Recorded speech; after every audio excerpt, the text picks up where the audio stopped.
Tarbiyah Sunnah Channel. Lillah, nyunnah, merenah.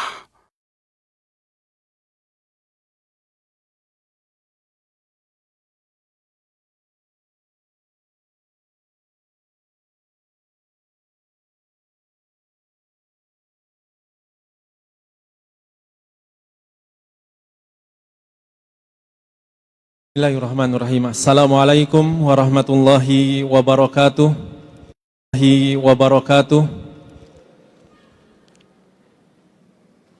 Alhamdulillahirabbil alamin. Alhamdulillah allazi bi ni'matihi tatimmus shalihat.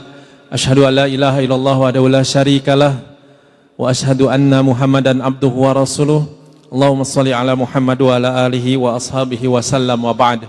Hadirin rahimani wa rahimakumullah, para jamaah Masjid Al-Ukhuwah Bandung dan juga para pendengar dan pemirsa Tarbiyah Sunnah Media dimanapun antum berada, baik yang menyimak melalui Radio Tarbiyah Sunnah 1476 AM, aplikasi Tarbiyah Sunnah, ataupun YouTube, Facebook, dan Instagram Tarbiyah Sunnah Channel dimanapun antum berada.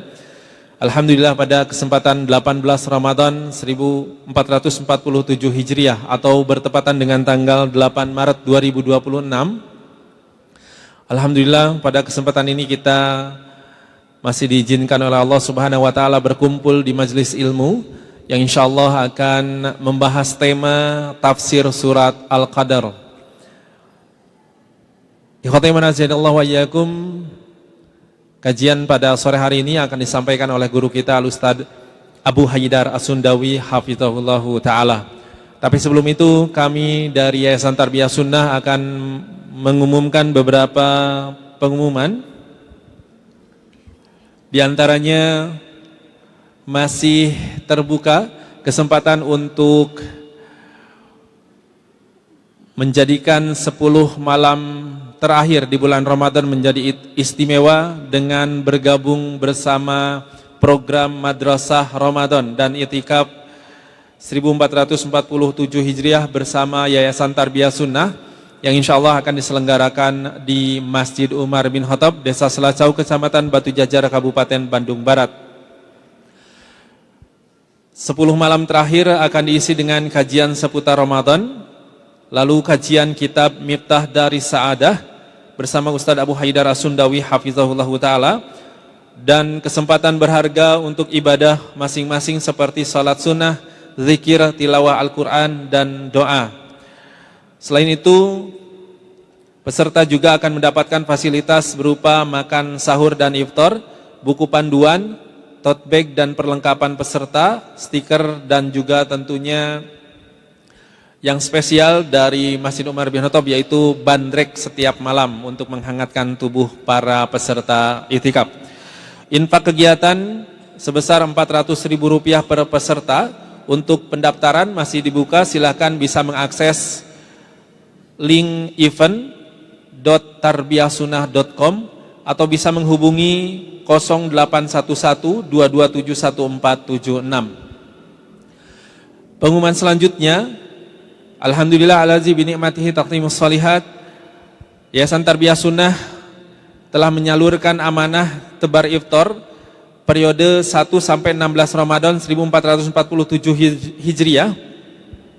Nasi iftar porsi dewasa kami sudah menyebarkan 5.309 porsi. Nasi iftar anak 585 porsi. Untuk kurma alhamdulillah sudah tersalurkan 323 kg. Untuk buah semangka sudah kami salurkan 375 kg, dan untuk air minum botol ataupun cup sudah kami salurkan sebanyak 5.760 pieces. Dan tentunya tambahan untuk gorengan sebanyak 4.500 pieces telah kami sebarkan. Dan juga alhamdulillah total uang titipan dari para jamaah dalam program Tebar Iftar bersama Yayasan Tarbiyah Sunnah, Tebar Iftar dan Sahur bersama Tarbiyah Sunnah telah dibelanjakan untuk kegiatan ini sebesar Rp160.638.000. Mari alirkan terus pahala saum Ramadan untuk bekal akhirat kita. Kirimkan donasi iftar dan sahur ke Bank Syariah Indonesia, kode rekening kode bank 451, nomor rekening 777-87147660 atas nama Yayasan Tarbiyah Sunnah. Dan untuk konfirmasi silahkan bisa menghubungi nomor 0811-216-1476. Dan kami juga memberikan kesempatan kepada para muslimin dimanapun antum berada, baik para jamaah ataupun para pendengar dan peserta atau pemirsa, para pendengar dan pemirsa yang menyimak melalui Tarbiyah Sunnah Media. Menghadapi tikap Ramadan 1447 Hijriah, Masjid Umar bin Khattab berikhtiar untuk menambah keamanan masjid dengan memasang CCTV, memperbaiki genset yang rusak dan perbaikan lainnya. Progres per hari Jumat 16 Ramadan 1447 Hijriah atau 6 Maret 2026. Alhamdulillah, flash donation sudah terkumpul 5.056.012 rupiah.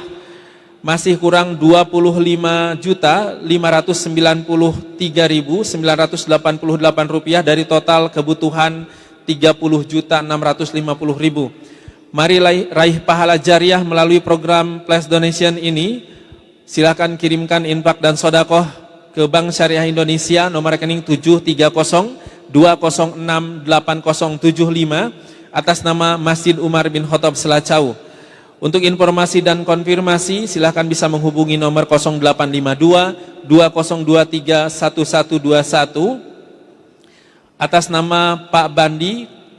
Beliau merupakan Ketua DKM Masjid Umar bin Khattab. Info selengkapnya bisa mengakses tarbiyahsunnah.com/program strip Ramadan strip 1447H. Silakan bisa mengakses link tersebut dan mudah-mudahan Allah Subhanahu wa taala memberikan kesempatan kita untuk senantiasa memberikan sedekah jariah untuk mendapatkan pahala jariah di bulan Ramadan ini. Baik, ikhwati iman azanillahu wa iyyakum. Alhamdulillah, Al-Ustaz Abu Haidar As-Sundawi hafizahullah sudah bersama dengan kita di Masjid Al-Quwah Bandung. Kami sampaikan kepada para jamaah yang ikhwan, silakan bisa lebih maju lagi. Bapak, silakan bisa lebih maju lagi, yang kiri, kanan ataupun yang masih di belakang, kita lebih merapat lagi ke meja pemateri.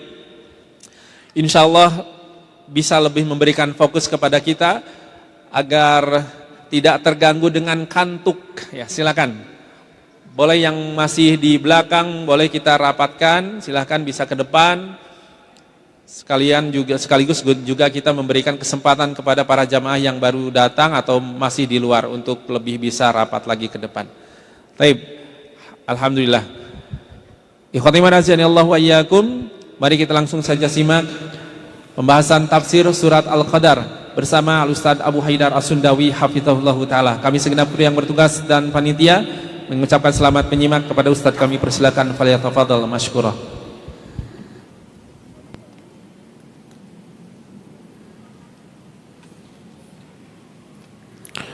Baik. Bismillahirrahmanirrahim. Assalamualaikum warahmatullahi wabarakatuh. Innal hamdalillah nahmaduhu wa nasta'inuhu wa nastaghfiruh wa na'udzu billahi min shururi anfusina was sayyiati a'malina. May yahdihillahu fala mudilla lahu wa may yudlil fala hadiya lahu. Wa asyhadu an la ilaha illallah wahdahu la syarika lah wa asyhadu anna Muhammadan 'abduhu wa rasuluh. يا أيها الذين آمنوا اتقوا الله حق تقاته ولا تموتن إلا وأنتم مسلمون. وبعد. Hadirin jamaah Masjid Agung Al-Ukhuwah Bandung, para pendengar radio Tarbiyah Sunnah Bandung, kembali kita berjumpa membahas tafsir surah Al-Qadar. Tafsir ini saya ambil dari kitab Tafsir Ibnu Katsir rahimahullahu ta'ala. Ayat Al-Qadar atau surah Al-Qadar berisi tentang Lailatul Qadar, malam yang sangat mulia yang dianggap diyakini lebih baik daripada ibadah selama 1000 bulan. Allah berfirman, Inna anzalnahu fi lailatul qadr wa ma adraka ma lailatul qadr lailatul qadri khairum min alfi syahr tanazzalul malaikatu warruhu fiha biizni rabbihim min kulli amr salamun hiya hatta matla'il fajr. Sesungguhnya kami telah menurunkan Al-Quran di malam Lailatul Qadar.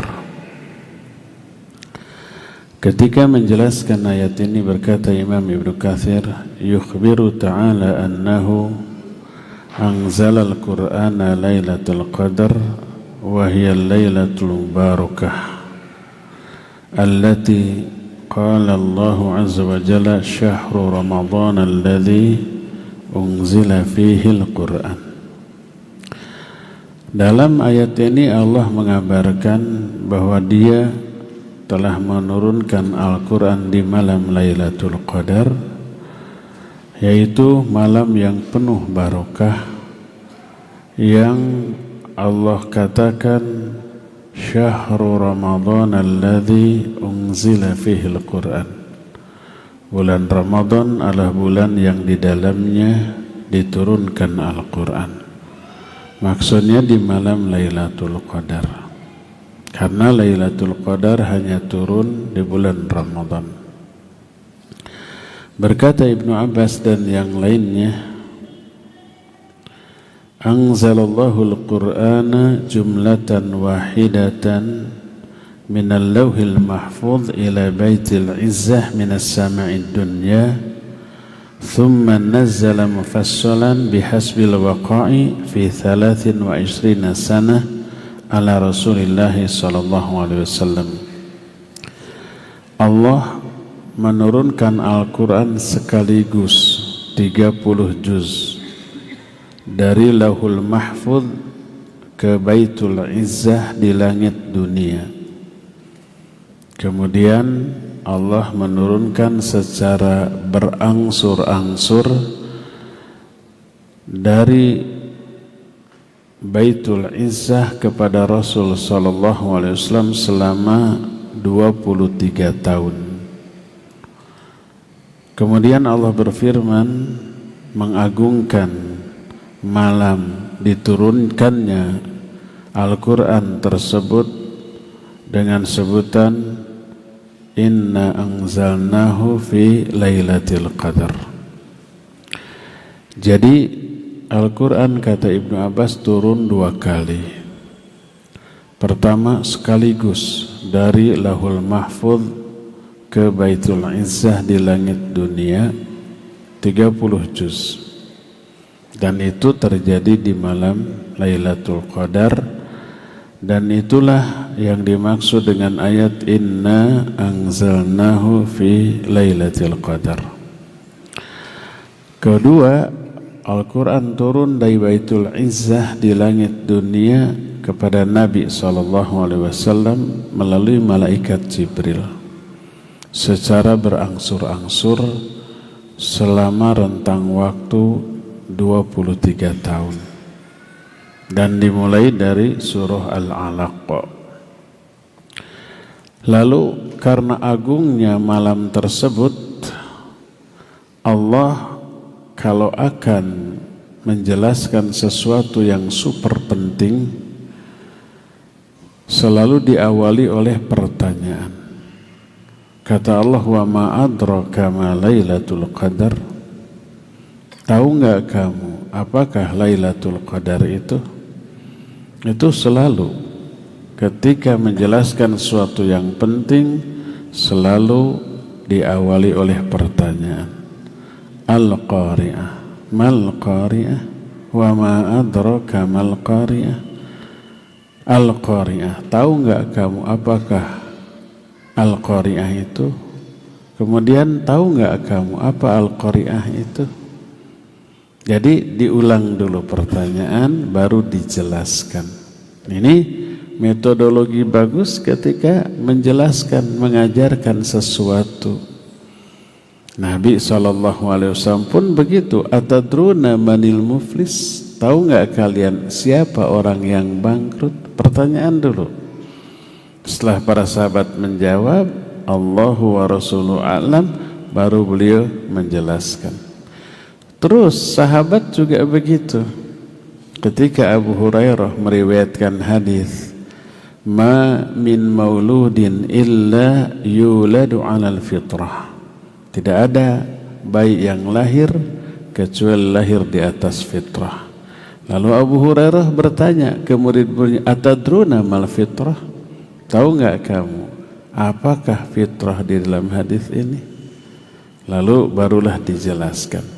Jadi salah satu metode yang bagus, metode syar'i untuk menjelaskan sesuatu, diajukan dulu pertanyaan ke murid-murid tentang sesuatu yang akan dijelaskan. Untuk apa? Menarik fokus dan perhatian mereka kepada ucapan sang guru. Dan diawalinya dengan pertanyaan sebelum menjelaskan, menunjukkan agungnya perkara yang akan dijelaskan. Kata Allah Azza wa Jalla, wa ma adraka ma Lailatul Qadar? Tahu nggak kalian apakah Lailatul Qadar itu? Lailatul Qadri khairum min alfi syahrin. Lailatul Qadar itu lebih baik daripada 1000 bulan. Apa maknanya? Maknanya ibadah di malam tersebut hanya semalam itu pahalanya lebih baik, lebih banyak. Khairun maknanya aktsaruha ajra, lebih banyak pahalanya, bukan sama, tapi lebih gede daripada ibadah di waktu lain yang tak ada Lailatul Qadar di waktu tersebut selama 1000 bulan. 1000 bulan itu lebih dari 80 tahun. 1000 aja bagi 12, kira-kira 83 atau 84 tahun. Yang menjadi asbabun nuzul dari ayat ini adalah diterangkan diantaranya satu riwayat dari Ibnu Abi Hatim, diterima dari Ali bin Urwah. Dzakara Rasulullah sallallahu alaihi wasallam yauman arba'atan min bani Israil abadullaha thamanina aman lam ya'suhu tarfata ain. Nabi sallallahu alaihi wasallam suatu hari menjelaskan 4 orang Bani Israel. Mereka itu ibadah kepada Allah selama 80 tahun, tak maksiat sekejap mata pun. Dalam riwayat lain, malamnya mereka tahajud, melakukan sebaik-baik ibadah di malam hari, salat. Siangnya mereka jihad.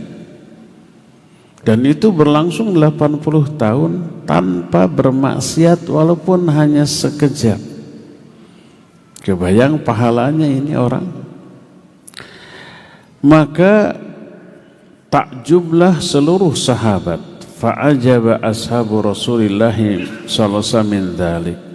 Semua para sahabat takjub kepada 4 orang itu. Fa'atahu Jibril. Datanglah malaikat Jibril kepada Nabi sallallahu alaihi wasallam lalu berkata, ya Muhammad, ajabat ummatuka min ibadati haula'in nafar 80 sanah lam ya'suhu tarfata aini. Hai Muhammad, umatmu sangat takjub kepada ibadah 4 orang tadi selama 80 tahun tanpa maksiat walaupun sesaat. Faqad anzalallahu khairan min dzalik.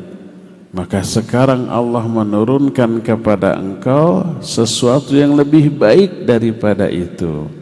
Lalu turunlah surat ini, inna anzalnahu fi lailatul qadar wa ma adraka ma lailatul qadar lailatul qadri khairum min alfi syahrin. Kata malaikat Jibril, hadza afdal mimma ajabta anta wa ummatuka. Jadi malam Lailatul Qadar itu lebih utama daripada ibadah yang membuat kamu dan umatmu takjub kepada mereka. Jadi umat zaman baheula untuk meraih pahala yang sangat besar dan banyak itu harus berjuang ekstra dahsyat. 80 tahun ibadah, malam tahajud, siangnya jihad tanpa maksiat, kan kebayang lelah, kebayang capek secara fisik. Tapi diyakini orang yang seperti itu memperoleh kepuasan rohaniah yang tak terhingga itu. Kalau orang sudah setiap malam tahajud terus 80 tahun, dipastikan dia merasakan kenikmatan dalam tahajudnya, ketagihan. Makanya malam hari, malam yang sangat dinanti bagi para ahli ibadah. Karena di saat itulah mereka bisa meraih kenikmatan yang tidak bisa mereka raih di siang hari. Nah, fisik lelah tapi hati puas. Itu kan bisa dirasakan dalam perkara duniawi kan, olahraga. Orang yang hobi futsal maka lelah capek tapi hati puas. Orang yang hobi basket kemudian main basket selama 1 jam, ngoprot kesang, tersengal-sengal, ngos-ngosan, tapi hati puas. Itu dalam perkara dunia, apalagi dalam perkara ibadah. Mungkin fisik capek, lelah, cangkel, pegel, tapi hati puas. Jadi dulu zaman baheula orang untuk meraih pahala yang besar harus berjuang ekstra keras. Adapun kita umat Islam untuk meraih pahala yang banyak hanya beribadah 1 malam. Makanya berkata para ulama, di antara Imam Sufyan Ats-Tsauri yang dinukil oleh Imam Ibnu Katsir, qala Sufyan Ats-Tsauri. Sufyan Ats-Tsauri di zamannya dikenal sebagai Syekhul Islam, gelar yang ditujukan kepada orang yang menguasai seluruh seluk-beluk syariat, seluruh cabang ilmu syariat. Kalau ahli hadis disebut muhaddis, ahli tafsir disebut mufassir, ahli fiqh disebut faqih, ahli nahwu disebut nahwi atau nuhat, ahli sejarah, ahli tarikh disebut mu'arikh. Kalau menguasai seluruh cabang ilmu diberi gelar Syekhul Islam. Tidak banyak orang yang bergelar seperti ini. Di antara Imam Sufyan Ats-Tsauri. Kata Imam Sufyan Ats-Tsauri, balaghani an Mujahid, Lailatul Qadri khairu min alfi syahrin, qal amaluha wa siyamuha wa qiyamuha khairun min alfi syahrin. Telah sampai riwayat kepadaku dari Mujahid. Mujahid ini ahli tafsir terkemuka, murid langsung dari Ibnu Abbas. Dari kalangan tabi'in, orang yang paling menguasai tafsir Mujahid. Mujahid ini nama orang, bukan pejuang, bukan. Ya, beliau pejuang, tapi namanya Mujahid. Kata Imam Sufyan Ats-Tsauri, idza ja'aka tafsir min Mujahid fahasbuk. Kalau datang tafsir kepadamu dari Mujahid, cukup. Nggak perlu bertanya lagi kepada yang lain, karena dia paling ahli di bidang tafsir.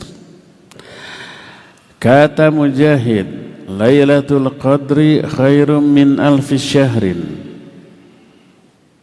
Lailatul Qadar lebih baik daripada 1000 bulan, maknanya beramal di malam itu dan saum di siang harinya, sebab istilah lailah bisa berarti siang dan malamnya.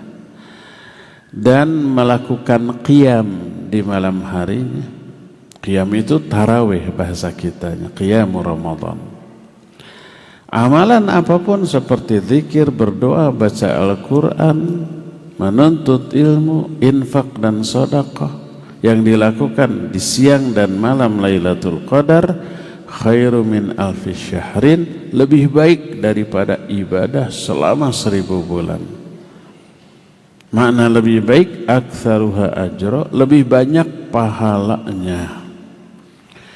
Itu pula yang kemudian dinukil oleh ulama-ulama setelahnya seperti Qatadah, seperti Imam Asy-Syafi'i dan yang lain-lainnya. Mereka menyatakan amalun fiha khairum min amali alfi syahrin. Amal yang dilakukan di malam itu lebih baik daripada amalan yang dilakukan selama 1000 bulan.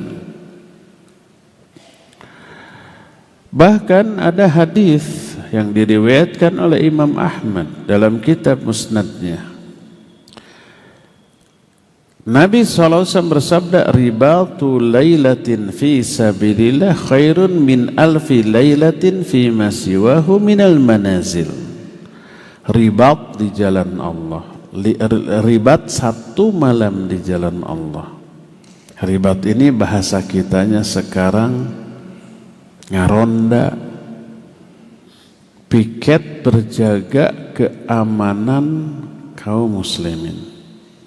Kalau lagi perang kan siang hari, malam mah istirahat di tenda tidur, supaya tidak ada infiltran yang masuk. Ada beberapa orang yang ditugaskan untuk berjaga-jaga. Bisa ada musuh nyelinap atau ada serangan mendadak.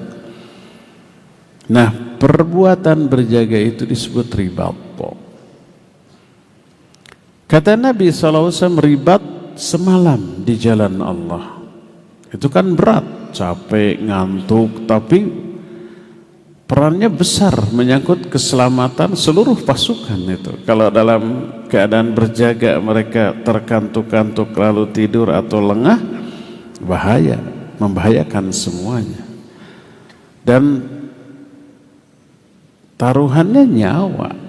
Kalau musuh mau menyergap ke dalam, ya pasti diincar dulu orang yang piketnya itu, dipanah, dibokong dan seterusnya.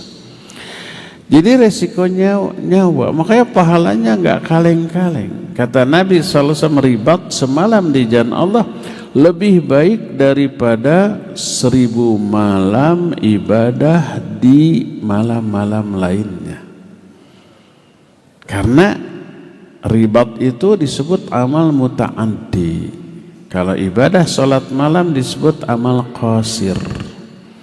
Amal muta'addi adalah amal yang manfaatnya untuk orang banyak. Dirinya secara duniawi rugi, tapi manfaatnya untuk orang banyak luar biasa. Itu amal muta'addi. Amal qasir adalah amal yang manfaatnya hanya untuk diri sendiri, seperti sholat malam. Yang berpahala hanya dia, yang lain nggak dapat pahala, nggak dapat manfaat dari sholat malamnya. Itu disebut amal qasir. Semua amal muta'addi lebih utama daripada amal qasir. Secara umum demikian, tapi nanti ada rinciannya. Walhasil, makna dari ribat adalah berjaga-jaga demi keamanan seluruh kaum muslimin. Semalam itu lebih utama daripada ibadah 1000 malam. Nah, khusus Lailatul Qadar, ibadah semalam lebih utama daripada ibadah 1000 bulan, bukan 1000 malam lagi. 1000 bulan itu kan hampir 84 tahun dalam kehidupan. Salah satu di antara keutamaan Lailatul Qadar, selain memperoleh pahala yang sangat banyak, sangat besar gitu, juga ada keuntungan lain. Pahalanya kan sebanding dengan ibadah 1000 bulan. Bukan sebanding, lebih utama daripada 1000 bulan. Selain itu ada keutamaan lain, yaitu tanazzalul malaikatu warruhu biizni rabbihim min kulli amr. Para malaikat disertai ruh. Yang dimaksud ruh di sini malaikat Jibril. Malaikat Jibril oleh Allah disebut Ar-Ruhul Qudus, dalam ayat lain disebut dengan Ar-Ruhul Amin. Nazala bihi Ar-Ruhul Amin ala qalbika. Jadi Al-Quran diturunkan oleh Ar-Ruhul Amin. Di ayat lain Ar-Ruhul Qudus. Itu dua-duanya sebutan bagi malaikat Jibril. Kenapa malaikat disebut ruh?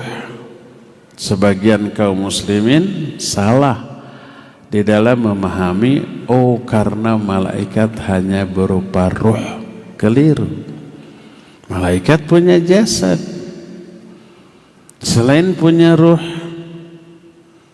jasad mereka terbuat dari cahaya. Khuliqatil malaikatu min nur.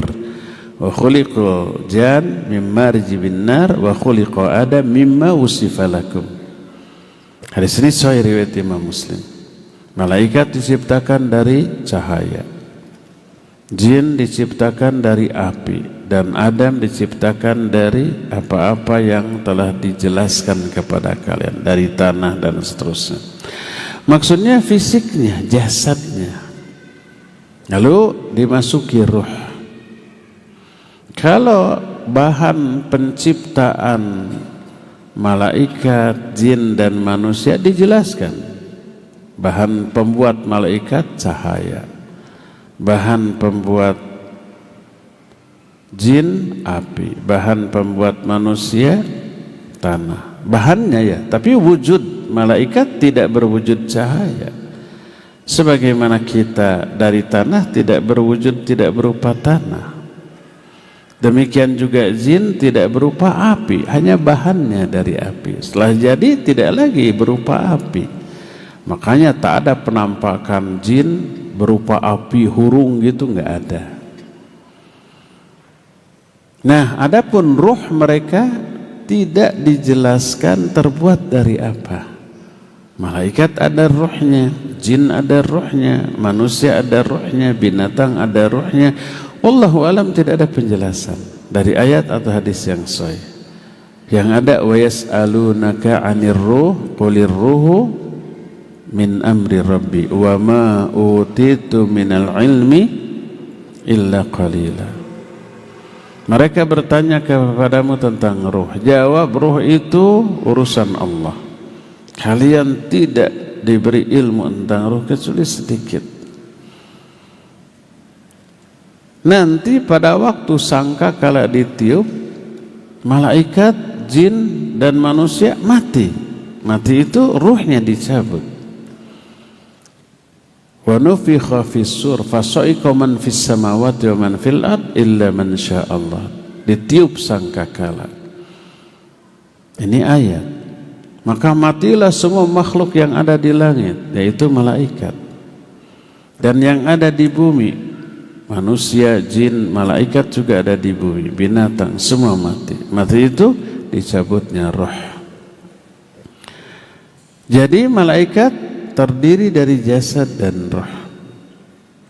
Adapun malaikat Jibril disebut roh karena hamilur ruh, dia pembawa roh. Yang dimaksud roh yang dibawa oleh malaikat Jibril adalah wahyu. Salah satu sebutan bagi Al-Quran adalah ar-ruh. Allah berfirman, wa kadzalika auhayna ilaika ruhan min amrina. Demikianlah kami wahyukan kepada engkau, hai Muhammad, ruh dari perintah kami. Maksud ruh di sini Quran. Quran disebut ruh karena fungsinya salah satunya seperti ruh, yaitu menghidupkan hati yang sudah mati. Al-Quran disebut syifa, menyembuhkan hati yang sakit. Al-Quran disebut nur karena menerangi hati. Al-Quran disebut hudan karena merupakan petunjuk. Salah satunya Quran disebut ruh. Karena itulah maka malaikat Jibril sebagai hamilur ruh, pembawa ruh, kadang disebut dengan apa yang dibawanya. Dalam semua bahasa begitu. Dalam bahasa Indonesia, kalau umpamanya kita mau naik beca, yang kita panggil nama tukang becanya atau yang dibawanya? Yang beca, namanya nggak tahu. Taksi, gitu kan? Ojek, gitu. Padahal itu yang dibawanya. Dulu, sekarang sudah jarang. Ada orang yang jualan bilik di kampung-kampung. Ditanggung, dipikul, bulat gitu. Orangnya nggak kelihatan, hanya teriak bilik, bilik gitu. Dipanggil bilik. Kita nggak tahu nama orangnya. Makanya jadi tatarucingan. Dipanggil cangkangna, bijil esina. Tukang bilik tuh. Nah, di luar negeri juga begitu. Kalau orang memanggil taksi bukan memanggil nama sopir taksinya, langsung barang yang dibuat taksi gitu. Malaikat Jibril disebut ruh karena dia hamil ruh, pembawa ruh. Maka yang dimaksud tanazzalul malaikatu warruhu fiha. Pada malam itu para malaikat turun, termasuk ar-ruh, malaikat Jibril. Kenapa disebut secara khusus? Bukankah malaikat Jibril termasuk malaikat? Jadi sudah tercakup tanazzalul malaikatu, para malaikat turun. Sudah termasuk Jibril. Tapi kenapa disebut? Ini disebutnya dengan mengatafkan yang umum kepada yang khusus, saking istimewa dan spesialnya yang khusus tersebut. Dan ini menunjukkan kemuliaan malaikat Jibril di malaikat yang lainnya, dibanding malaikat yang lainnya. Berkata Imam Ibnu Katsir ketika menafsirkan ayat ini, ay yakthuru tanazzulul malaikati fi hadhil lailah likathrati barakatiha. Wal malaikatu yatanazzaluna ma tanazzulil barakah war rahmah kama yatanazzaluna inda tilawatil Qur'an wa yuhituna bihilaqidz dzikr wa yad'una ajnihatahum li talibil ilmi bisidqin ta'dhiman lahu.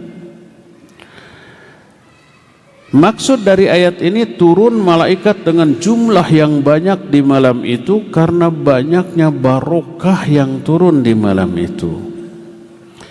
Dan para malaikat turun beserta turunnya barokah dan rahmat. Sebagaimana para malaikat turun ketika ada orang yang baca Al-Quran. Para malaikat turun kepada majlis zikir. Para malaikat meletakkan sayap-sayap mereka bagi orang-orang yang sedang belajar dan mengajar karena menghormati. Kata Rasul SAW dalam hadis sahih riwayat Imam Muslim, innal malaikata la tadau ajnihataha li talibil ilm ridan bima yasna'. Sesungguhnya para malaikat meletakkan sayap-sayap mereka bagi orang yang sedang mencari ilmu karena ridho kepada apa yang sedang dilakukan oleh orang itu. Kata Imam Al-Khattabi ketika menjelaskan hadis ini, yang dimaksud meletakkan sayap bagi orang yang sedang mencari ilmu ada 3 makna. Pertama, bastul ajnihah, membentangkan sayapnya, dirungkupkan, dirungkupkan tadi, begitu kan. Itu mana pertama. Kedua, annahu bimakna nuzul fi majalisil ilm. Meletakkan sayap maknanya mereka turun ke majlis-majlis ilmu dan ikut duduk. Dan yang ketiga, bimakna ihtiram wa tawaddu li talibil ilm. dengan makna menghormati dan memuliakan orang-orang yang sedang mencari ilmu. Turun. Nah, jadi salah satu momen turunnya para malaikat adalah ketika malam Lailatul Qadar. Seberapa banyak malaikat yang turun di malam tersebut, tak ada yang tahu jumlahnya. Maka sebuah riwayat dari Sa'id bin Mansur, sanadnya sampai kepada Imam Asy-Sya'bi, ketika menafsirkan ayat ini, beliau berkata, taslimul malaikati lailatul qadri ala ahlil masajid hatta yatla'al fajr.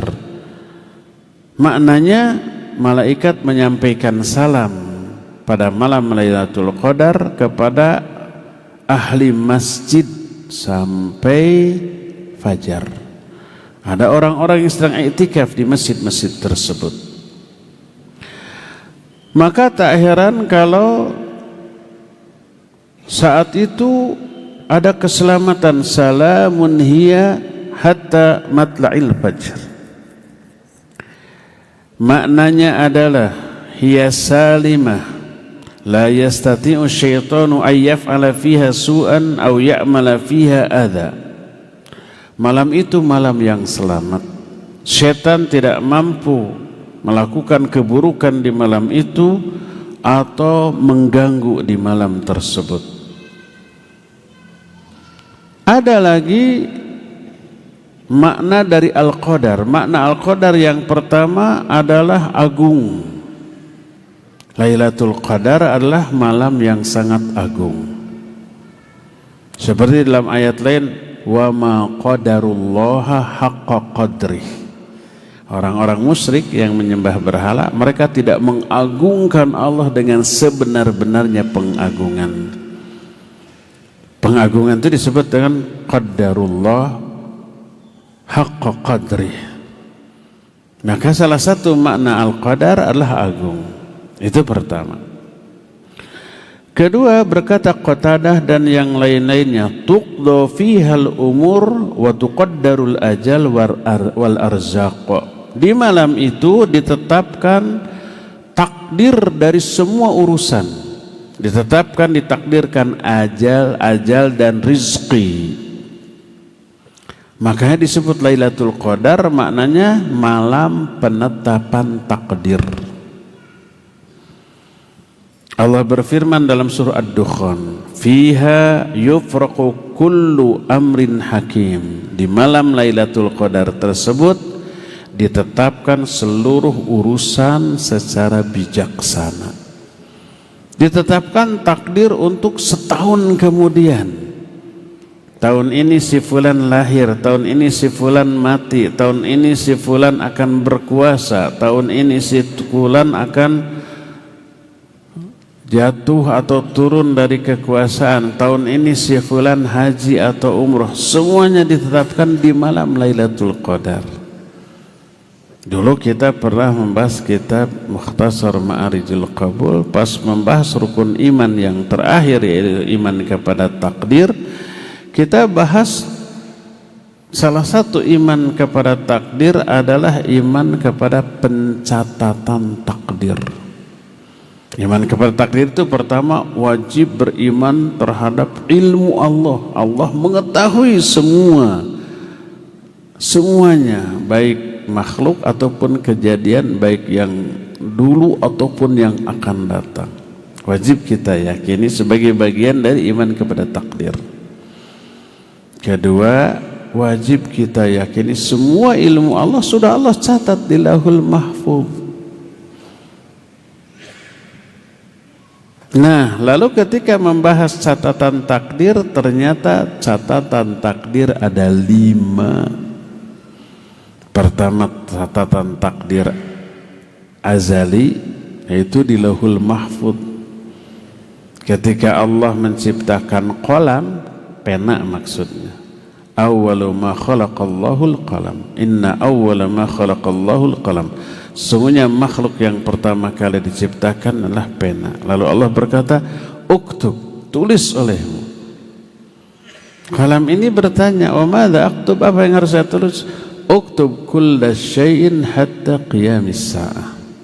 Tulis olehmu segala sesuatu yang akan terjadi sampai hari kiamat. Lalu gutrut ditulis. Dan itu kejadiannya 50.000 tahun sebelum Allah menciptakan langit dan bumi. Jadi langit dan buminya belum ada, catatan takdirnya, perencanaannya, planningnya sudah ada. Maka Allah menyatakan, ma asaba min musibatin fil ardi wala fi anfusikum illa fi kitabim min qabli an nabra'aha, dalam surah Al-Hadid 22 dan 23.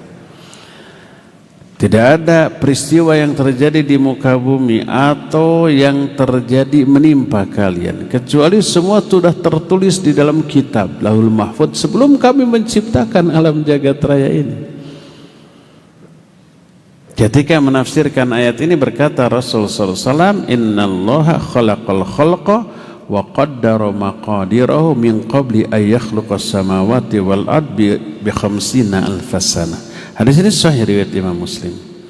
Allah menciptakan seluruh makhluk dan Allah telah menetapkan takdir-takdir seluruh makhluk itu 50.000 tahun sebelum Allah menciptakan langit dan bumi. Allah ciptakan qalam lalu berkata, tulis olehmu. Apa yang harus saya tulis? Tulis semua yang akan terjadi sampai hari kiamat. Yang disebut penulisan takdir azali. Ada lagi taksir umri, takdir umri, takdir seumur hidup, yaitu ketika semua kita berada di rahim ibu kita masing-masing ketika usia kandungan 4 bulan. Allah utus malaikat, tulis 4 hal, yaitu rizkinya, ajalnya, amalnya, suka dukanya. Setiap orang berbeda-beda. Itu disebut penulisan takdir umri. Tapi penulisan takdir umri menginduk kepada apa yang Lauhul Mahfuz. Kalau Lauhul Mahfuz semua, kalau takdir umri mah hanya untuk masing-masing nasib orang, tapi menginduk kepada apa yang ditulis di Lauhul Mahfuz. Nggak akan berbeda. Umpamanya di Lauhul Mahfuz tertulis 50 tahun, kok di waktu di 4 bulan di perut ibu ditulis 60 tahun usia, nggak mungkin beda, pasti sama. Nah, yang ketiga takdir sanawi. Sanawi itu takdir tahunan. Jadi dicatatkan takdir setahun yang akan datang untuk semua makhluk. Dicatat. Dan catatan takdir ini tentu saja tidak akan berbeda dengan takdir azali di Lauhul Mahfuz ataupun catatan umri tadi. Kapan itu dilakukan? Di malam Lailatul Qadar. Maka disebut Lailatul Qadar malam penetapan takdir. Dalam surah Ad-Dukhan itu Allah menyatakan, kami turunkan Al-Quran di malam, inna anzalnahu fi lailati mubarakah, di malam yang penuh barakah. Maksudnya Lailatul Qadar fiha yufraku kullu amrin hakim, di malam itu ditetapkan seluruh takdir dari seluruh urusan secara bijaksana. Maka disebut Lailatul Qadar artinya malam penetapan takdir, karena malam tersebut malam ditetapkannya takdir. Salamun hiya hatta matla'il fajr, keselamatanlah pada malam itu sampai terbit fajar. Ada sebuah athar yang diriwayatkan oleh Imam Al-Baihaqi dalam kitab Fadhailul Awqat. Asarnya dari Ali bin Abi Thalib radhiyallahu anhu. Tentang apa? Nuzulul malaikah wa mururuhum alal musallina lailatul qadar wa husulul barakah lil musallin. Tentang turunnya para malaikat dan lewatnya mereka ke hadapan orang-orang yang sholat di malam Lailatul Qadar, dan dicurahkannya rahmat dan barokah bagi orang-orang yang sedang ibadah di malam hari tersebut. Ada sebuah riwayat yang menakjubkan dari Ka'ab al-Ahbar. Yang ini juga dinukil oleh Imam Ibnu Katsir rahimahullahu ta'ala, tentang seberapa banyak dan bagaimana situasi kondisi keadaan malam ketika Lailatul Qadar turun. Riwayatnya dikemukakan oleh Imam Ibnu Abi Hatim, inna sidratal muntaha ala haddis sama'is sabi'ah mimma yalil jannah fahiya ala haddi hawa'id dunya wa hawa'il akhirah, uluha fil jannah wa uruquha wa aghsanuha min tahtil arsh min tahtil kursi, fiha malaikatun la ya'lamu iddatahum illallah ya'buduna Allah azza wa jalla ala aghsaniha fi kulli mawdi'i sya'ratin minha malakun wa maqamu Jibril alaihi salatu wassalam fi wasatiha, fayunadillahu Jibril an yanzila fi kulli lailatul qadar ma'al malaikatil ladina yaskununa fi sidratil muntaha, wa laysa fihim malakun illa qad u'tiya ar-ra'fah war rahmah lil mu'minin,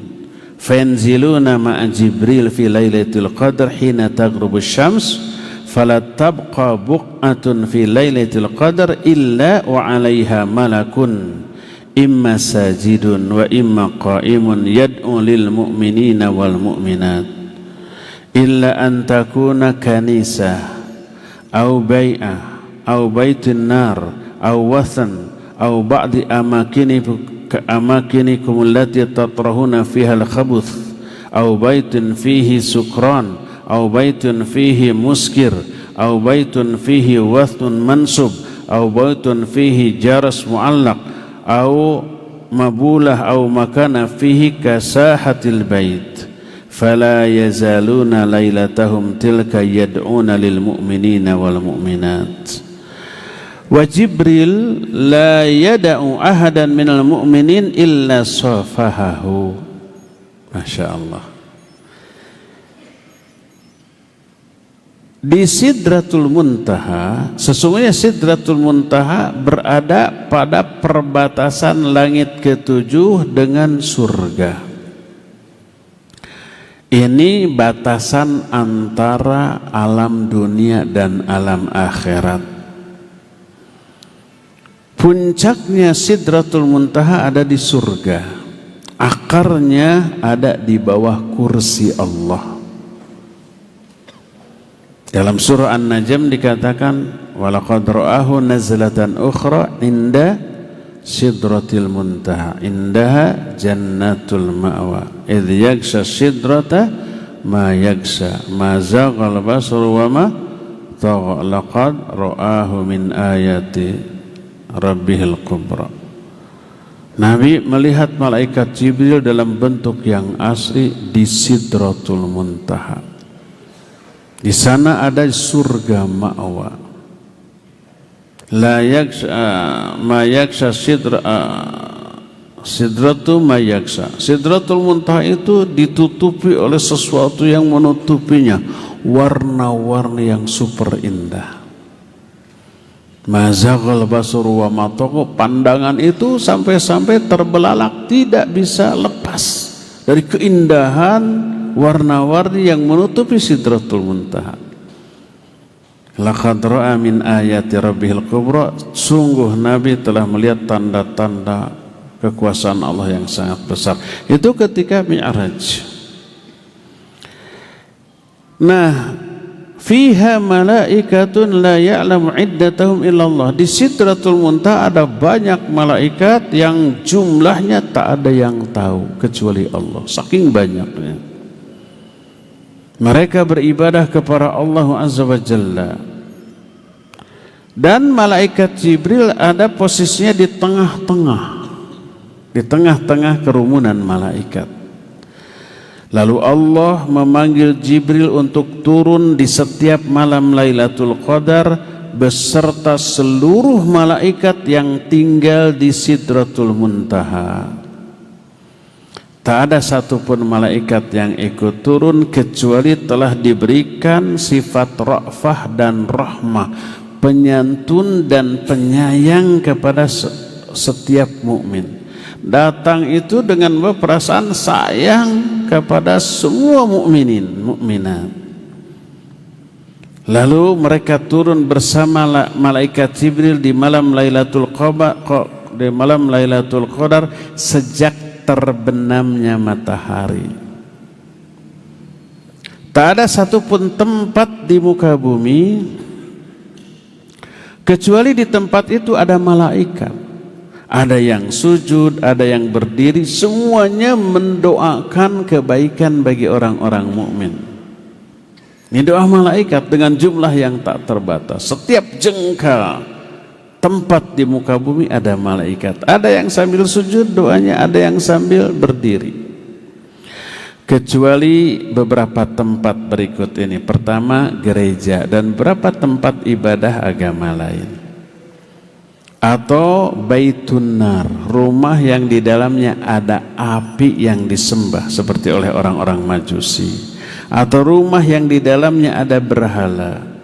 Atau beberapa tempat yang biasa kalian pakai tempat membuang kotoran-kotoran seperti sampah, TPA, TPS, kata orang Sunda, jarian. Jarian itu tempat buang sampah. Atau WC-WC. Atau rumah yang di dalamnya ada orang yang sedang mabuk, atau di rumah yang di dalamnya ada minuman keras, atau rumah yang di dalamnya ada patung atau gambar makhluk hidup, atau rumah yang di dalamnya ada lonceng. Lonceng sebagai isyarat azannya kita gitulah, untuk memberitahukan waktu tertentu di agama orang lain dengan lonceng. Atau alat pemanggil ibadah lainnya di agama lain seperti trompet orang-orang Majusi, atau seperti tambur kayak beduk. Dulu kan pernah diusulkan sebelum ada syariat azan, Nabi memikirkan bagaimana caranya memanggil orang-orang untuk sholat. Ada yang mengusulkan pakai trompet, ada yang mengusulkan pakai lonceng, ada yang mengusulkan pakai tambur beduk yang dipukul. Ditolak semuanya oleh Nabi SAW karena itu tasyabbuh dengan agama lain. Sampai ada seorang sahabat bermimpi, diceritakan mimpinya itu azan. Ada yang mengajari azan, lalu datang ke Nabi, lalu kata Nabi, "Shadaqta, benarlah engkau." Lalu ditetapkan itu sebagai panggilan. Jadi satu-satunya panggilan yang diakui secara syar'i untuk sholat hanyalah azan, jangan ditambah atau diganti baik dengan trompet, dengan lonceng, dengan beduk, dengan yang lain-lain. Itu dulu pernah diusulkan oleh para sahabat, ditolak semuanya. Karena itu cara memanggil orang agama lain untuk ibadah mereka. Nah, jadi ada yang alat-alat kayak begitu, baik lonceng atau trompet, maka itu tidak akan didatangi oleh para malaikat. Fala yazaluna lailatahum tilka yad'u lil mu'minina wal mu'minat. Maka mereka terus semalam itu tidak henti-hentinya mendoakan kebaikan bagi mukminin dan mukminat. Wa Jibril la yada'u ahadan minal mu'minina illa safahahu.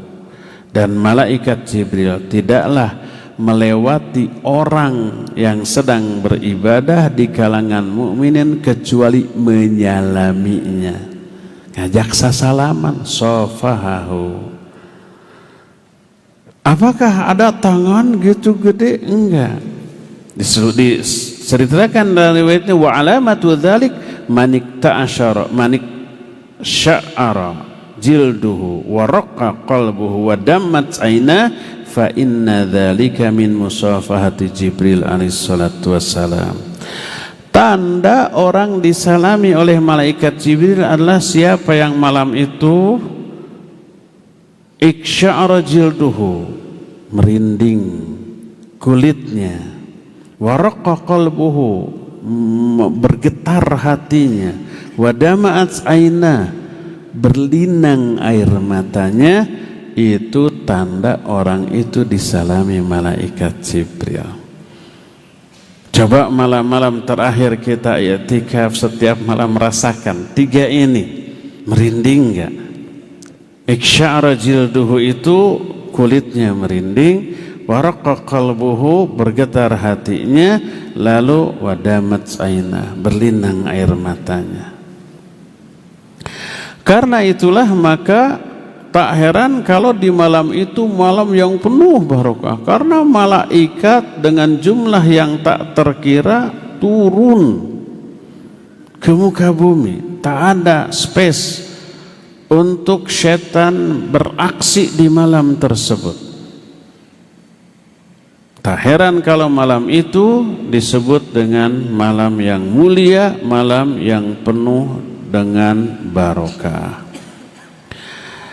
Sekarang bagaimana tanda-tanda bahwa itu malam Lailatul Qadar? Tanda-tanda fisik yang bisa kita lihat dengan mata kita.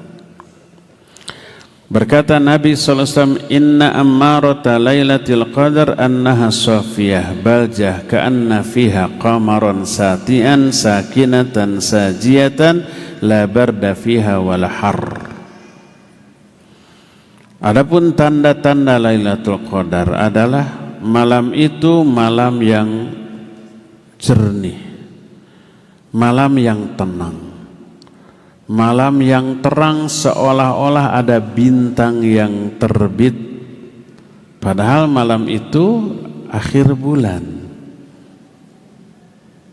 Malam 10 malam terakhir kan itu bulan sudah berkurang ya, sudah menuju bulan sabit,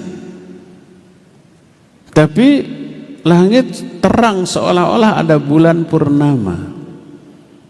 Dan tidak terasa dingin, juga tidak terasa panas, mu'tadil. Mu'tadil itu pertengahan. Matak ngahod-hod tiris tidak, haredang bayeng-yang juga tidak. Hatta yusbiha, sampai subuh. Wa inna amarataha anna syamsa sabihataha takhruju mustawiyah. Laisa la syi'a misal qamari lailatul badar la yahillu lisyaitan ay yakhruja ma'ahu yauma idzin. Adapun esok siangnya, pagi harinya, matahari keluar secara utuh dengan cahaya yang tidak menyilaukan mata seperti bulan di malam purnama. Tanggal 13, 14 setiap bulan purnama kita bisa melihat bulan secara utuh tanpa merasa silau. Matahari pun di pagi hari keluar utuh seperti itu, tidak menyilaukan mata, bisa dilihat langsung dengan mata. Kalau paginya muncul matahari seperti itu, tandanya malam tadi adalah Lailatul Qadar. Lalu muncul beberapa penjelasan yang diikhtilafkan oleh para ulama. Apakah Lailatul Qadar ini khusus bagi umat ini atau umat-umat zaman baheula pernah dapat Lailatul Qadar? Apakah Lailatul Qadar hanya turun ketika Nabi masih ada, setelah Nabi tidak ada berhenti Lailatul Qadar? Atau terjadi terus tiap tahun sampai hari kiamat? Maka untungnya ini ada dahulu sahabat yang bertanya kepada Nabi SAW, Sahabat tersebut namanya adalah Abu Dzar Al-Ghifari radhiyallahu anhu. Dalam hadis yang diriwayatkan oleh Imam Ahmad dalam kitab Musnadnya, berkata seorang tabi'in namanya Murthid, sa'altu Abu Dzar, aku bertanya kepada Abu Dzar, kaifa sa'alta Rasulullah sallallahu alaihi wasallam an Lailatul Qadar? Bagaimana dulu engkau bertanya kepada Rasul sallallahu alaihi wasallam tentang Lailatul Qadar? Apakah pernah? Kata Nabi sallallahu alaihi wasallam, ana kuntu as'alun nas anha. Aku dulu pernah menanyakan hal itu kepada Rasul sallallahu alaihi wasallam bagi orang-orang. Ya Rasulullah, akhbirni an Lailatul Qadar afi Ramadan hiya aw fi ghairiha. Wahai Rasulullah, beritahukan kepadaku tentang Lailatul Qadar, apakah itu khusus turun di bulan Ramadan atau mungkin turun di bulan lain? Qala, beliau menjawab, bal hiya fi Ramadan. Lailatul Qadar hanya turun di bulan Ramadan. Jangan cari di bulan Syawal. Tapi bukankah boleh itikaf di bulan Syawal? Boleh, di bulan kapanpun itikaf boleh. Tapi kalau di bulan lain jangan berharap Lailatul Qadar. Pahalanya aja dari itikaf. Tapi kalau di bulan Ramadan diniatkan memperoleh Lailatul Qadar salah satunya. Lalu berkata Abu Dzar, takunu mal anbiya makanu fa idza qubida rufi'at am hiya ila yaumil qiyamah. Lailatul Qadar ini ada ketika para nabi masih ada. Apakah setelah mereka tiada, Lailatul Qadar pun diangkat, tak ada lagi, atau terus berlangsung sampai hari kiamat? Beliau menjawab, bal hiya ila yaumil qiyamah. Bahkan Lailatul Qadar turun terus sampai hari kiamat.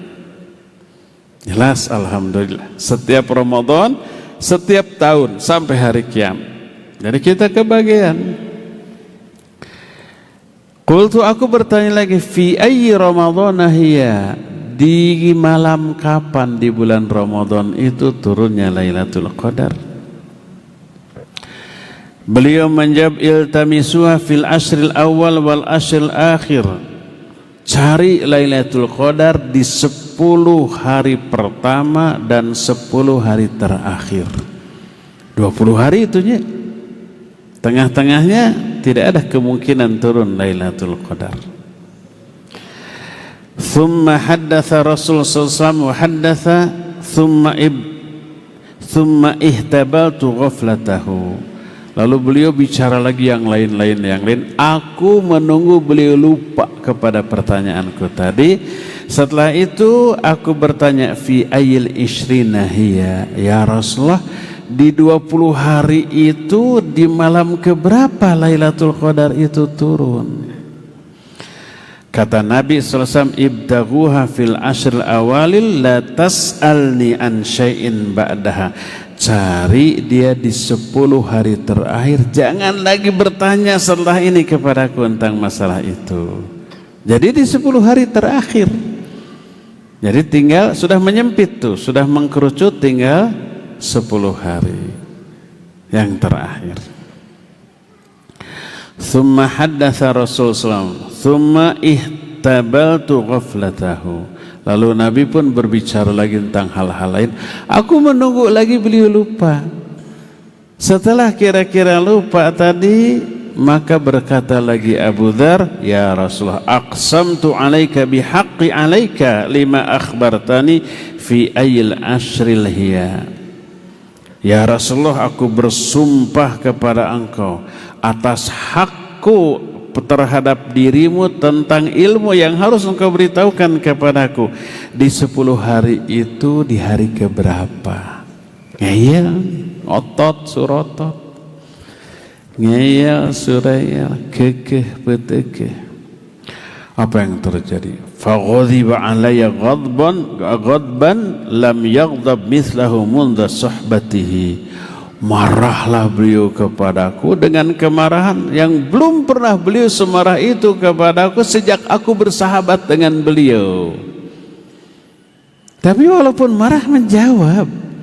Apa kata Nabi SAW? Iltamisuha fi sab'il awakhir la tas'alni an syai'in ba'daha. Cari oleh kamu di 7 hari terakhir, jangan lagi bertanya kepadaku setelah ini. Kita lihat apakah Abu Dzar tetap ngeyel, ngotot, bertanya lagi. Ternyata sampai di sana sudah. Rawahu An-Nasai fi Sunan. Hadis ini sahih riwayat Imam An-Nasai dalam kitab Sunannya. Sayang dia nggak berani lagi nya, sudah dimarahi itu. Tapi walaupun marah beliau tetap menjawab. Jadi sudah menyempit, cari 7 hari terakhir. Nah 7 hari terakhir itu di malam ganjil apa malam genap? Berkata Nabi SAW, beliau menyatakan Lailatul Qadri fil asril bawaqi. Lailatul Qadar itu di 10 hari terakhir.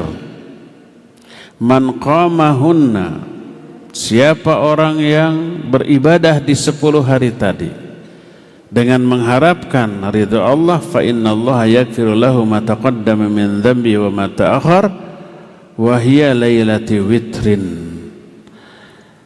Maka orang itu akan diampuni oleh Allah dosa yang lalu ataupun yang akan datang, dan ini terjadi di malam-malam ganjil. Tis'un au sab'un au khamisatun au thalithatun au akhirul lailah. Bisa kamu cari di 9 hari terakhir, 7 hari terakhir, 5 hari terakhir, 3 hari terakhir, atau malam terakhir. Ini ganjil apa genap? Tergantung, bisa ganjil bisa genap. Tergantung apa?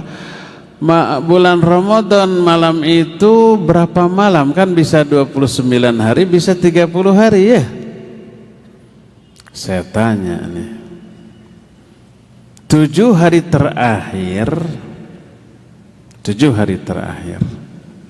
Kalau Ramadan 30 hari, itu ganjil apa genap? 7 hari terakhir. Mikir. Kalau 30 hari Ramadan, ganjil apa genap 7 hari terakhir? Ganjil? Ganjil, sudah ngitung. Betul, ganjil apa genap? Genap. Udah ikhtilaf nih dua orang ini. Yang benar genap. Coba lihat sehari terakhir. Tanggal berapa? Hari terakhir. Tanggal 30. Ganjil genap? Genap. 3 hari terakhir berarti 28. 5 hari terakhir berarti 26. 7 hari terakhir berarti 24. Kalau 30 hari. Tapi kalau bulan Ramadan tahun itu 29 hari, ya ganjil.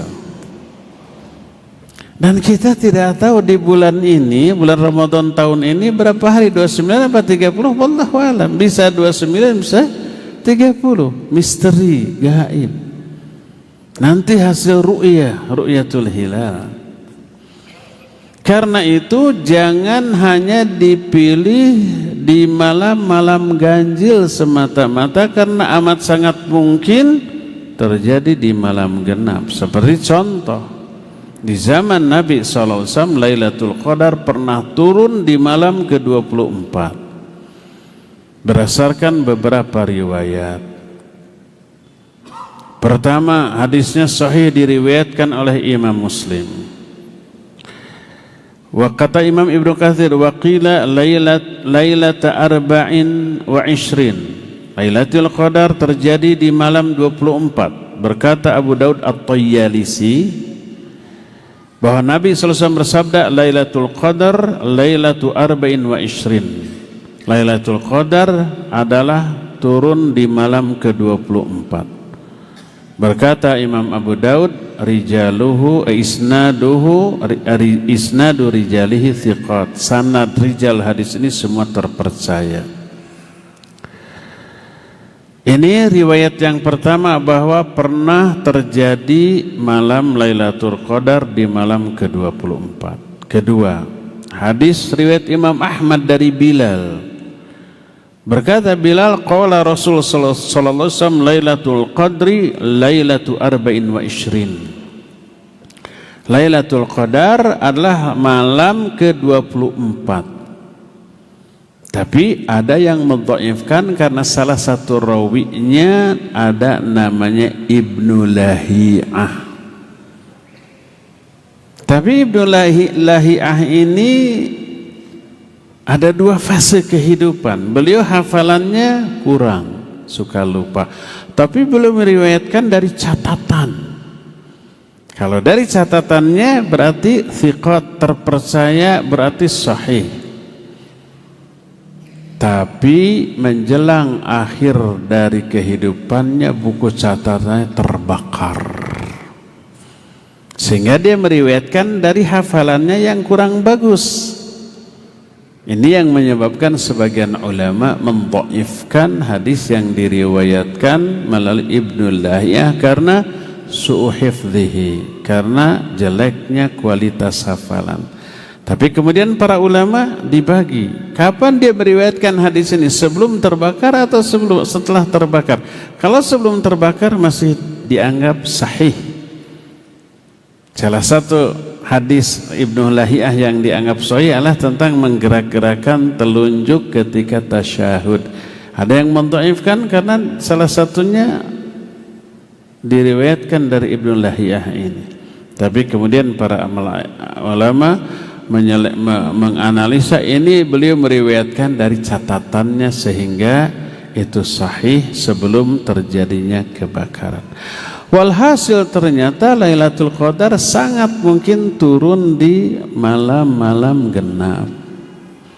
Karena itulah cari di 7 hari terakhir di setiap malam, baik ganjil ataupun genap, jangan dipilah-dipilih. Tak lama, hanya sepekan. Silakan setiap malam kita all out mengerahkan segala macam potensi dan kemampuan untuk beribadah di malam hari itu. Semoga Allah mentakdirkan kita mendapatkan anugerah di Ramadan tahun ini untuk memperoleh apa? Lailatul Qadar, ya. Inilah tafsir dari surah Al-Qadar. Cukup sampai di sini dan kita masuki sesi tanya jawab. Wa sallallahu ala nabiyina Muhammadin wa ala alihi wa ashabihi wasallam.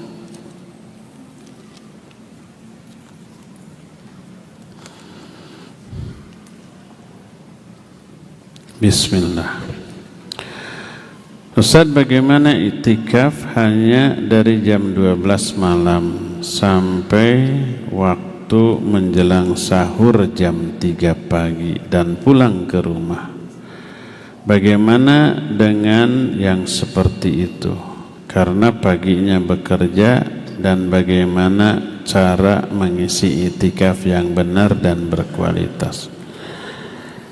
Waktu itikaf terjadi atau dimulai dari maghrib, masuk ke masjid waktu maghrib terus sampai fajar, minimal semalam itu. Kita belum berbicara tentang fiqih itikaf, ya. Dan tidak ada lagi waktu lain. Hari Selasa besok sudah itikaf, sudah libur semua kajiannya. Jadi minimal masuk waktu maghrib, keluar ba'da subuh. Adapun kalau dari jam 12 malam sampai jam 3 diam di masjid, ada pahala. Pahalanya sebanding dengan lama dan kualitas dari ibadahnya, tapi tidak memperoleh pahala i'tikaf. Tapi boleh, bagus saja, ya, daripada tidak. Tapi tidak dianggap i'tikaf.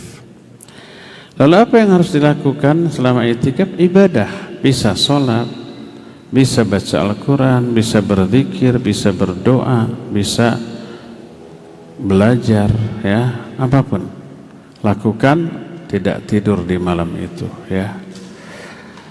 Kalau semalam suntuk capek, dari capeknya itu kita dapat balasan. Kita mah licik, pingin dapat pahala gede tapi nggak mau capeknya, gabut namanya, gaji buta.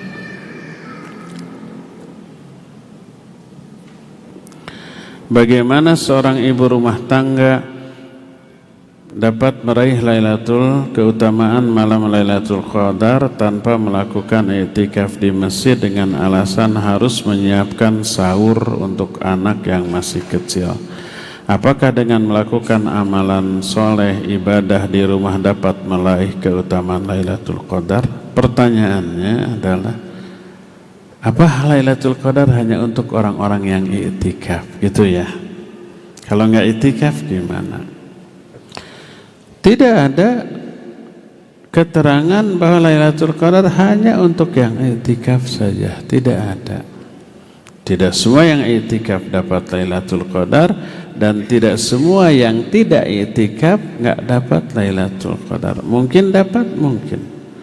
Kalau Lailatul Qadar turun dia sedang ibadah dimanapun, tidak hanya di masjid.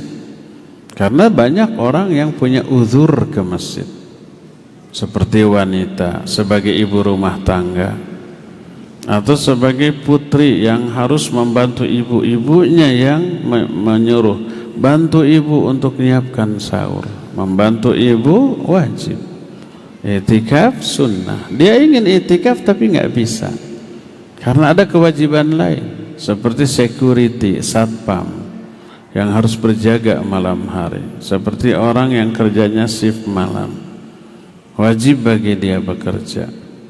Ingin i'tikaf tapi tidak bisa. Tapi selama dia tidak i'tikaf di masjid, dia baca Al-Quran, dia berdoa, dia berzikir, dia sholat, ya, saat itu Lailatul Qadar datang maka bisa dapat. Walaupun di rumah ibu-ibu bisa. Gimana ibu yang lagi haid bisa lakukan ibadah selain sholat, memurajaah hafalan Quran, membaca Al-Quran dengan yang paling selamat tanpa menyentuh mushaf, atau dengan zikir, atau dengan berdoa, atau dengan nyetel murattal Al-Quran, disimak, didengarkan, sama. Itu ibadah juga. Lalu turun Lailatul Qadar, insyaallah dapat.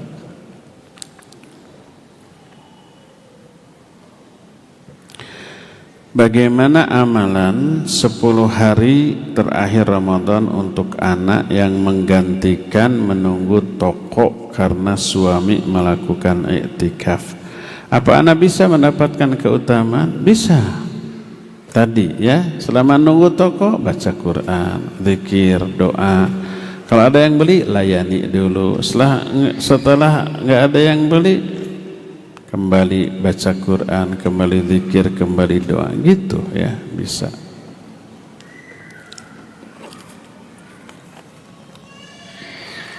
Saya seringkali merasa takut jika Allah tidak mengampuni dosa-dosa yang saya telah lakukan. Tapi di satu sisi saya harus yakin kalau Allah akan mengampuni dosa hambanya. Pertanyaan, apakah prasangka saya bahwa Allah belum tentu mengampuni sama dengan prasangka hamba kepada Allah yang buruk? Bukankah Allah itu sesuai dengan prasangka hambanya? Iya, betul. Allah berfirman dalam hadis qudsi, ana inda dhanni abdi bi. Aku tergantung prasangka hambaku kepadaku. Lalu bagaimana kalau kita khawatir, takut, bukan yakin, takut amal ibadah kita ditolak? Apakah berarti Allah akan menolak karena Allah bersikap sesuai dengan prasangka hambanya? Bukan itu yang dimaksud. Karena para sahabat juga setelah mereka ibadah takut tidak diterima, takut tobatnya ditolak, sholatnya ditolak, saumnya takut ditolak. Dan ini Allah jelaskan dalam Al-Quran. Orang mukmin calon ahli surga, walladzina yu'tuna ma atau wa qulubuhum wajilah. Mereka itu orang-orang sudah melakukan amal-amal yang mereka lakukan, tapi hati-hati mereka takut. Takut apa? Takut tidak diterima oleh Allah. Tapi rasa takut ini memberi efek yang bagus. Di ibadah berikutnya lebih hebat lagi, dianalisa. Ibadah tadi kurangnya apa? Oh ini. Itu yang diperbaiki. Ibadah berikutnya lebih bagus, lebih hebat daripada sebelum. Itu efeknya. Jadi sangat bagus kalau kita takut ibadah tobat kita ditolak lalu diperbaiki. Tobat saya tadi apa kurangnya ya?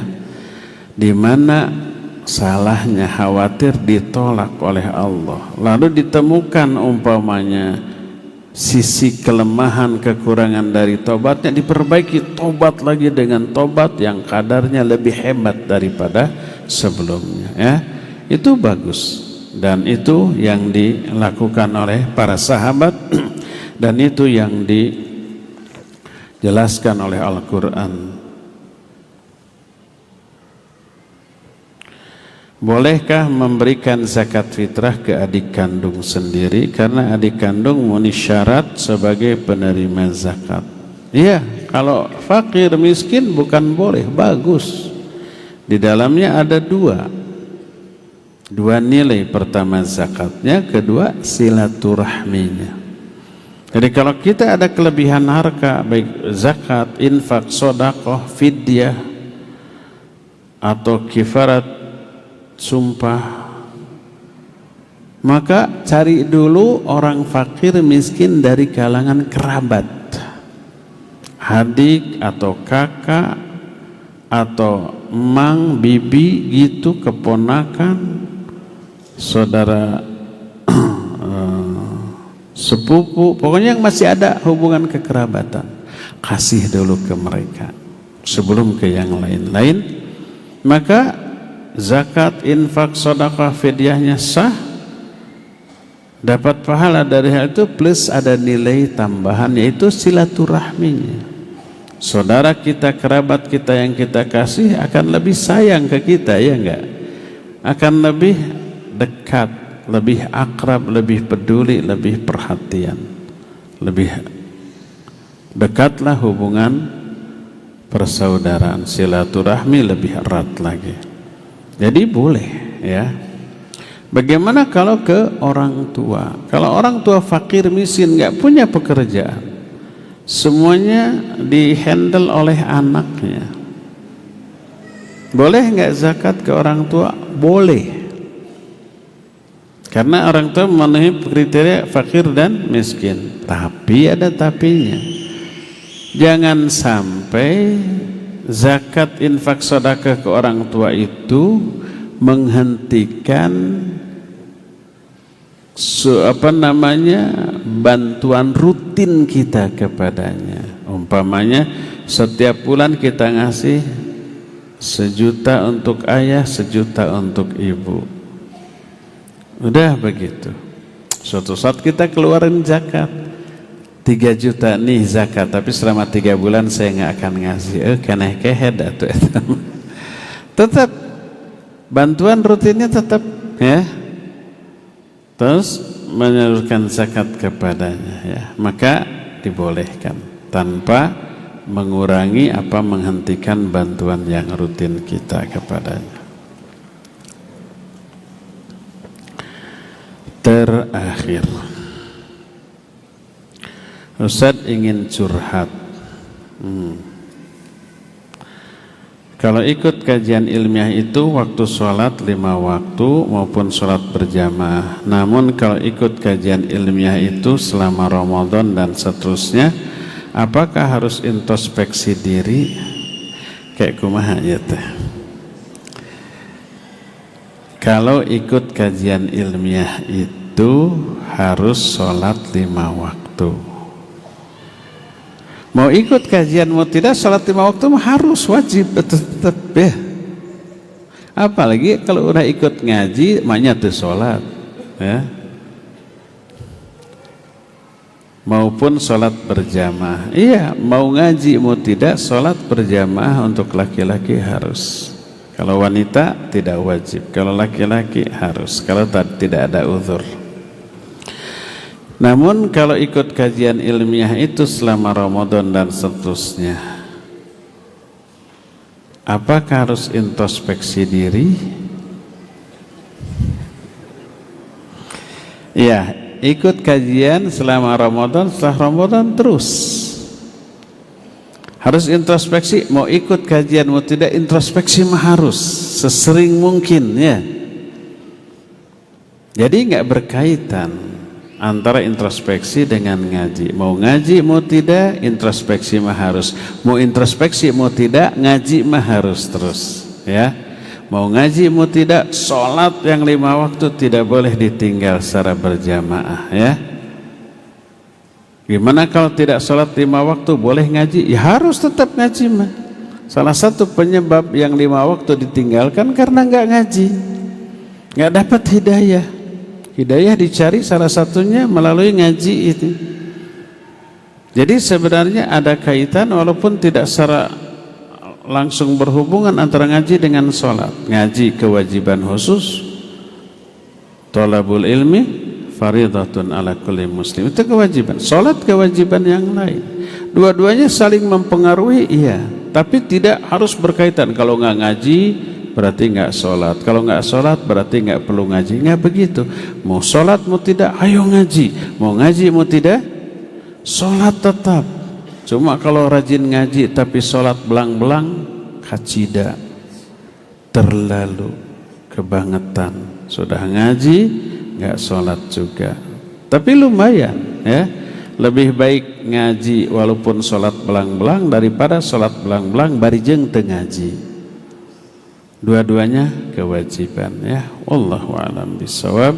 Cukup ya sampai di sini, dan insyaallah nanti panitia akan membagikan iftar, makanan nasi box untuk jamaah sekalian. Kita berharap semoga tahun ini Allah mentakdirkan kita memperoleh Lailatul Qadar. Subhanakallahum bihamdik, asyhadu an la ilaha illa anta, astaghfiruka wa atubu ilaik. Walhamdulillahirabbil alamin. Wassalamualaikum warahmatullahi wabarakatuh. Waalaikumsalam warahmatullahi wabarakatuh. Syukran jazakallahu khairan wa barakallahu fiik kepada Ustaz Abu Haidar As-Sundawi hafizahullahu taala yang telah menyampaikan kajian tabligh akbar pada sore hari ini. Ikhwati iman azani Allah wa iyyakum, semoga Ustaz senantiasa dijaga oleh Allah dan diberikan kesehatan oleh Allah azza wa jalla. Kami informasikan kepada para jamaah, silakan untuk bersiap-siap mengantri dan bisa membuat 2 antrian panjang untuk ikhwan, dan mohon untuk tidak berdesakan. Dan kepada para jamaah akhwat, silakan mengikuti arahan dari para panitia untuk mendapatkan nasi iftar yang dibagikan oleh Yayasan Tarbiyah Sunnah. Hadirin rahimani wa rahimakumullah dan pendengar pemirsa dimanapun antum berada, hari ini kami menyiapkan kurang lebih 600 pack nasi iftar untuk para jamaah di Masjid Agung Al-Ukhuwah. Kami ucapkan terima kasih, syukran jazakumullahu khairan kepada para muslimin yang telah menitipkan nasi iftar ataupun program tebar iftar bersama Yayasan Tarbiyah Sunnah. Sampai bertemu kembali pada kajian-kajian selanjutnya. Barakallahu fikum. Subhanakallahumma wa bihamdika asyhadu an la ilaha illa anta astaghfiruka wa atubu ilaik. Wassalamualaikum warahmatullahi wabarakatuh. Download aplikasi Tarbiyah Sunnah di handphone Anda. Tersedia di Google Play dan App Store.